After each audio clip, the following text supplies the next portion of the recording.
Yo guys! Ngayon ituturo ko sa inyo kung paano gawin yung circular wave effect. At sobrang dali lang nitong gawin kaya simulan na agad natin. Una, maglagay muna kayo ng object, then siguraduhin na naka-fit composition area siya. After nun, lagyan nyo ng effect na copy background. Tapos yung pinaka-importante, yung circular ripple effect. Ito yung magbibigay ng wave animation natin. Yung settings guys, ilalagay ko na lang sa gilid para mas madali yung sundan.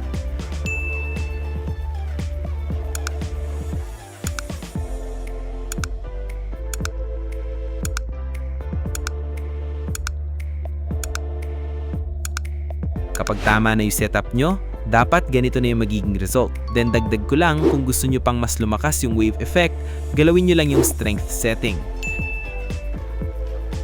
Ngayon naman, gagawin natin yung white blur edge para mas malinis at mas aesthetic tingnan yung effect natin.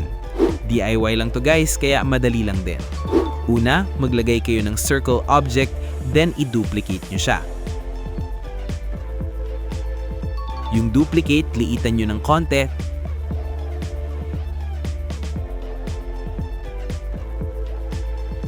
Tapos lagyan nyo ng inverted mask hanggang maging ganito yung kalalabasan. After nun, maglagay naman kayo ng rectangle, then ayusin nyo lang base sa ginagawa ko sa screen. Pag okay na, lagyan nyo ulit ng inverted mask. At ayan, okay na tayo. Ang susunod na lang natin gagawin ay lalagyan natin siya ng effects at movement. Yung effects na gagamitin natin dito ay Gaussian blur, solid color, fade in and out. Once na nailagay nyo na lahat, unahin nating ayusin yung solid color. Gawin nyo lang siyang white. Sa Gaussian blur, pwede nyong sagarin depende sa gusto nyong lakas ng blur.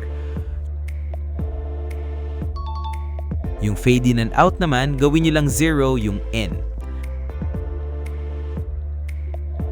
Tapos, para gumalaw siya, punta lang kayo sa scale, then maglagay kayo ng keyframes. Yung unang keyframe, gawin yung 0, tapos yung last keyframe, palakihin nyo na lang hanggang makuha nyo yung gusto nyong animation.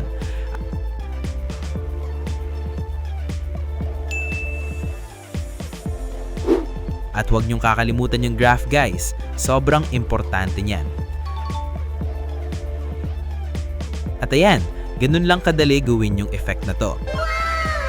Kung gusto nyo pa siyang i-adjust, pwede nyo namang baguhin dito para pahabain o paikliin yung animation.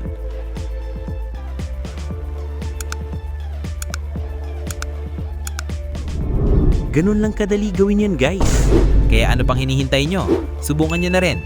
So ayun lang muna guys, hanggang dito na lang ako. Peace!